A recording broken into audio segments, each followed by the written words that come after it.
Muy bien, la finalidad del presente video es explicar cuáles son los conceptos que se integran precisamente en la unidad número 4 de la Bolilla de Derecho Constitucional. La unidad número 4 de la Bolilla de Derecho Constitucional, básicamente lo que va a estudiar, lo que va a intentar explicar, es concretamente de qué manera se estructura el Estado y cuál es la acepción, digamos, de las formas de Estado y formas de gobierno. Va a buscar en primer lugar explicar el sistema y régimen político, a partir de allí analizar las formas de Estado y formas de gobierno y buscar a qué pregunta es a la que responde cada uno de estos análisis, y a partir de allí empezar a establecer cuáles son las relaciones entre las distintas formas de Estado y de gobierno y cómo vemos las distintas configuraciones y cómo se pueden establecer esas relaciones, ¿no? En este sentido, una primera discusión o una primera disquisición es entre sistema y régimen, entre sistema político y régimen político, ¿no? El sistema político podemos decir que son las reglas teóricas, ¿no? Las reglas puras de organización del Estado, y el régimen político son las reglas prácticas, las reglas históricas, las soluciones dadas por los pueblos en sí, que muchas veces van a discurrir por canales diferentes, ¿no? Entonces, para este primer análisis que pretendemos hacer del sistema y régimen político, lo primero que les trajimos fue pues, un video que nos interesaba que vieran y que va a servir como un disparador para ver el estado de situación del sistema y del régimen político moderno y de cómo las crisis que hemos tenido en el sistema, digamos, propios de los regímenes políticos modernos, deben revisar algunos de los elementos que los componen, algunas de las relaciones que los componen, para intentar encontrar allí pues respuesta de manera tal de poder estructurar una nueva relación, ya sea entre los poderes que gobiernan o de los poderes que gobiernan con sus elementos, ¿no? Cabe aquí recordar que los elementos del Estado básicamente son territorio, población, poder y gobierno, ¿no? De esta manera, lo que va a buscar el sistema o régimen político es la relación del Estado con estos elementos, ¿no? El primero de ellos, si nos adentramos al análisis de las formas de gobierno, advertimos que la pregunta que intenta responder el concepto de forma de Estado es cómo se gobierna, ¿no? Es decir, cómo se gobierna respecto de dos elementos centrales. El típico, el tradicional, es el del territorio, ¿no? Cómo gobierna el poder respecto del territorio que integra el Estado. Allí aparecen dos elementos centrales o dos elementos característicos. Aquí vamos a ver otros más, pero los dos elementos primordiales de estructuración de este concepto se daba por la típica distinción entre estados unitarios y estados federales. Al respecto, cuando hacemos un análisis más pormenorizado propio de esta materia, advertimos que hay otras formas de organización respecto del territorio, y que lo que va a estar mirando esta forma de organización respecto del territorio es si existe una unidad de mando o si por el contrario esa unidad de mando es compartida entre los distintos estados, ¿no? Desde el punto de vista histórico, podríamos entender que el primero que surge como forma de estructuración, que no es la estructura unitaria, es la confederación, que la tenemos como primer antecedente en 1781, ¿no? Donde aparece esta noción de configuración de un Estado confederado, donde las notas particulares que tenía la Confederación de Estados era precisamente, se caracterizaba por cuatro elementos. El primero es que el poder central era un poder bastante débil, que como consecuencia de ello era el resultado de la reserva por parte de los estados autonómicos que integraban esa confederación, de la reserva de buena parte de su capacidad normativa, de su capacidad de representación internacional, de su capacidad tributaria y demás, que la mantenían reservadas para sí. ¿Mm? Habían dos otros elementos que se destacaban claramente en el esquema de confederación, que era que precisamente los estados tenían la posibilidad de no aplicar normas emitidas por el Estado central, y en segundo lugar, la reserva de poder en cualquier momento retirarse de la confederación. si uno analiza lo que está ocurriendo en este momento en Inglaterra, advierte que hay notas de la Confederación en los modelos que luego vamos a analizar como supranacionales, ¿no? Volviendo a los esquemas tradicionales, advertimos en primer lugar el esquema unitario. En el esquema unitario se puede visualizar claramente pues que tiene órganos centrales, las autoridades políticas están unificadas y toman el territorio como una unidad.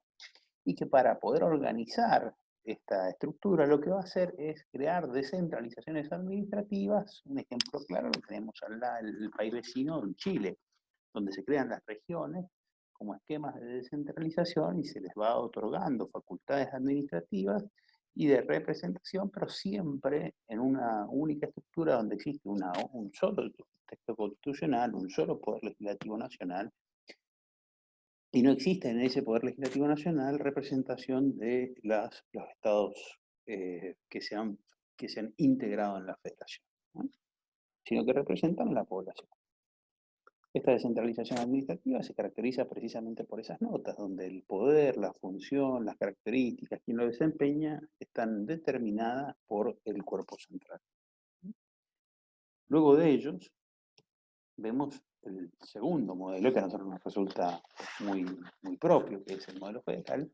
El modelo federal es una modalidad de la relación entre el poder y el territorio, está estudiado sobre la base de una relación muy particular, muy propia de cada una de los estados, donde integran en una unidad territorial o sobre la base física, territorial o geográfica, distintos órdenes de poder, ¿no? Distintos órdenes de gobierno. En este sentido, el esquema actual que prevé la Constitución con posterioridad a la reforma es que tenemos el Estado Nacional y luego tenemos 4 órdenes de gobierno: las provincias, los municipios, ¿no? Y la Ciudad Autónoma de Buenos Aires.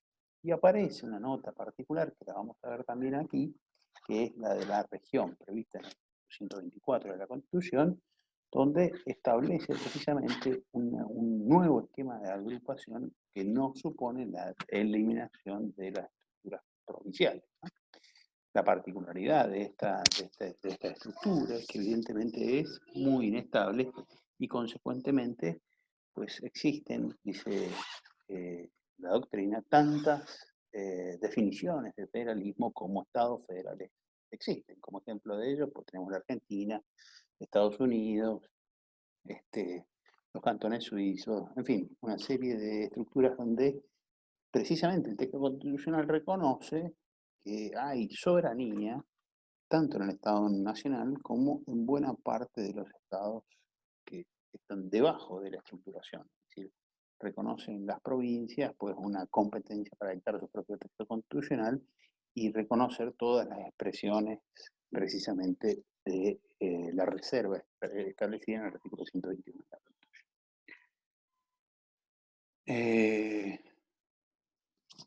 Asimismo, el esquema federal argentino va a tener su propio análisis en la bolilla correspondiente, con lo cual solo vamos a referir que tiene 2 notas particulares. Una es como que se avisoran como límites del federalismo. El primero de ellos es la intervención federal, prevista en el artículo 6, para cuando los estados que integran la federación no cumplan el mandato establecido en el artículo 5 de la Constitución y en la previsión del estado de sitio, que hoy ha cobrado gran relevancia como consecuencia del fenómeno de la pandemia, ¿no? Como dijimos, los elementos del federalismo, hay como mínimo 2 órdenes de gobierno, ¿no? Las provincias y la nación, una constitución que es ley de participación, existe una descentralización del poder político, existe el principio de unión, que está precisamente establecido en el artículo 128 de la Constitución, y que lo que impide que cualquiera de las provincias, esto es jurisprudencia a su vez de la Corte Nacional, y replicando un precedente de la Corte Interamericana, que establece que precisamente son uniones indestructibles de estados indestructibles, ¿no? Esta unión, a través de la participación y de la autonomía, que reconoce el poder constituyente provincial y pues, claramente otra parte del mundo. Respecto de cómo gobierna en función de la población, aparecen allí 2 conceptos, ¿no? Prioritarios, ¿no? por un lado el sistema democrático y por otro lado el sistema autoritario. El sistema democrático supone una representación política donde existe un gobierno de la mayoría y por otro lado un sistema autoritario y un sistema totalitario donde esta representación mayoritaria pierde sentido, pierde relevancia y pierde funciones de representación, ¿no?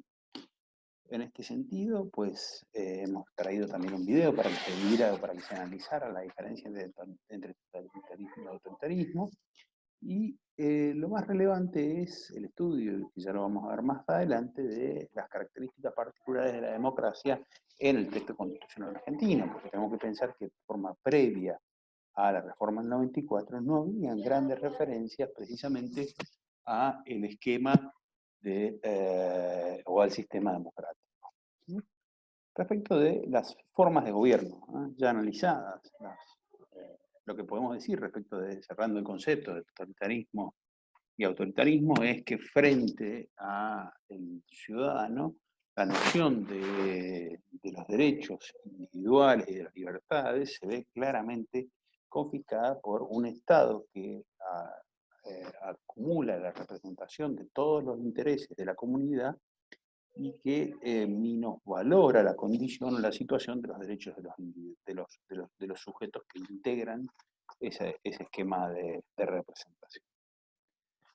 Yendo entonces a las formas de gobierno, lo que tenemos para decir es que las formas de gobierno responden a la pregunta de quién es el que gobierna. Y lo que va a analizar precisamente las formas de gobierno es la relación entre los poderes del Estado, ¿no?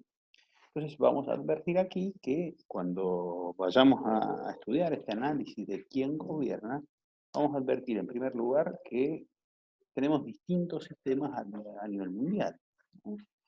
Cuando existe una relación de confianza entre el Poder Ejecutivo y el Poder Legislativo, se crea o se reconoce el sistema parlamentario, ¿no? El sistema parlamentario tenemos pues, varios esquemas reconocidos a nivel mundial. El más común, o el que sirve más como referencia, es el sistema de Inglaterra, ¿no?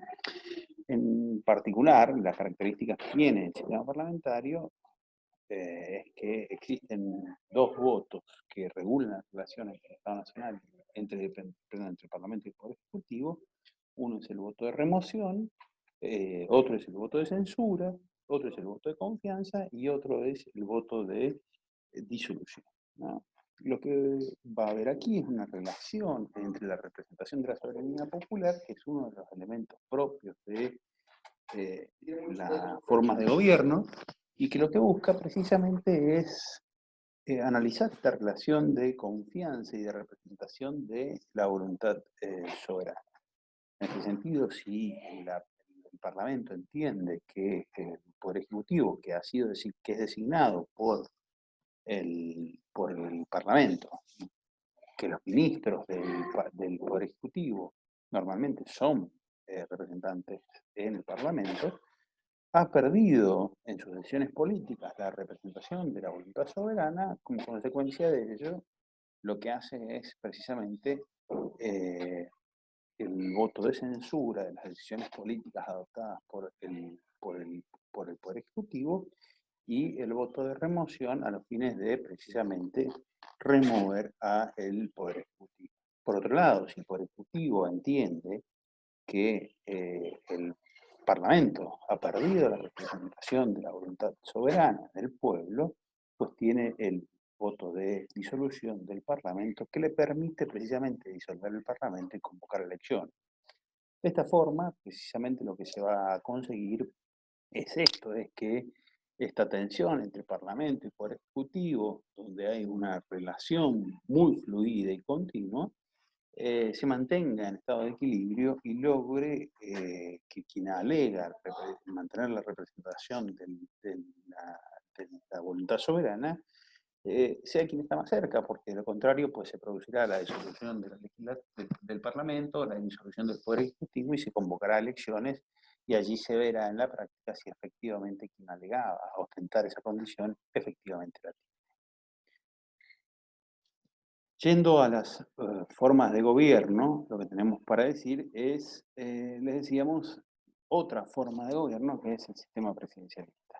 El sistema presidencialista, obviamente hay cada aclarar que no existe sistemas presidencialistas puros, pero el sistema presidencialista lo que tiene en esta relación entre el poder legislativo y el poder ejecutivo, una preponderancia de la figura del poder ejecutivo por sobre el sistema por sobre el poder legislativo, de manera tal que tiene esta característica fundamental, que tiene esta facultad, conforme a los términos el sistema presidencialista norteamericano, el sistema presidencialista argentino, donde pues la figura del presidente reconoce o reúne buena parte de las funciones políticas y consecuentemente frente a la legislatura debe generarse un esquema de contrapesos, digamos, de controles cruzados que se dan básicamente en el sistema presidencialista a partir de la posibilidad que tiene el Poder Ejecutivo de dictar los famosos decretos de necesidad de urgencia, muy vistos en estos días, y por otro lado, la facultad que debiera tener en un sistema presidencialista atenuado el Poder Legislativo de controlar la constitucionalidad de esos decretos de necesidad de urgencia. Otro elemento de control que aparece en la relación entre o que debiera estar presente en el sistema presidencialista es precisamente el rol que debe tener el Poder Legislativo como organismo de control. En este sentido, parece ser muy relevante que en este sentido aparece nuevamente un tercer esquema, digamos, que es dentro del esquema presidencialista, digamos, podemos advertir, digamos, perdón, dentro del esquema presidencialista que el Poder Legislativo tiene poderes de legislación, presupuestarios y impositivos de control. El Poder Ejecutivo ostenta la jefatura del Estado y del Gobierno. El Poder Legislativo no tiene voto de investidura, de censura y de confianza, no necesita de la mayoría legislativa, puede gobernar sin la mayoría legislativa, de hecho es una de las características posibles, que el poder, que hay una marcada separación, o deberá haber una marcada separación de poderes. Esto en términos teóricos ocurre en la gran mayoría de los textos constitucionales, pero luego en la práctica pues se advierte una importante presencia del Poder Ejecutivo sobre el Poder Legislativo y sobre el Poder Judicial. En este sentido, otro elemento adicional que aparece es que la figura de compensación del Poder Legislativo hacia el juicio político y que los ministros no pueden ser legisladores al mismo tiempo que otras notas particulares del presidente. ¿No? No existe un único modelo presidencialista, sino que hay una combinación de los factores entre ellos. Finalmente, en el esquema parlamentario, en resumen lo que hemos dicho, ¿no? La jefatura de Estado y de Gobierno pueden no coincidir en la misma persona, está en los temas monárquicos. El Gobierno es responsable ante el Parlamento y debe contar con la mayoría parlamentaria para mantenerse. El Parlamento tiene voto de investidura, que acepta el gobierno propuesto por el jefe de Estado, y de censura, que desaprueba la política del gobierno y el de confianza. Los ministros en general son legisladores y se puede pedir la disolución anticipada del Parlamento, ¿no? Hay una tenue separación de poderes porque hay una relación de participación conjunta entre pues, el Poder Ejecutivo y el Poder Legislativo. Respecto al sistema partidista, bueno, es una derivación presente en ambos sistemas, donde lo que surge es que aparece esta idea presidencial digamos, partidista, donde los partidos políticos asumen un rol de naturaleza trascendente.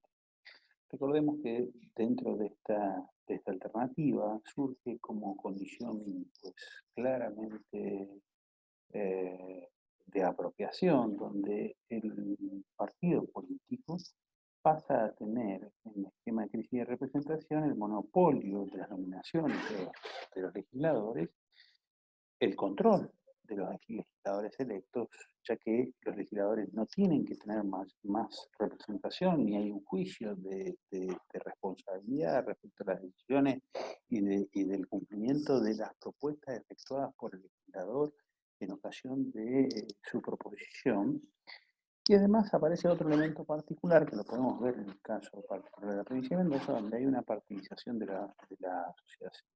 Como consecuencia de que es la única forma de acceder a un escaño, la participación en los partidos políticos, necesariamente se produce esta partidización, ¿no? Weber dice que se produce esta disociación profunda entre representante y representado y que propia de esto de que no va a haber eh, una ratificación de las decisiones adoptadas por los representantes. Adicionalmente, también advertimos que la disciplina del representante es en razón del partido y no en razón del grupo que se representa y de los intereses, ¿no?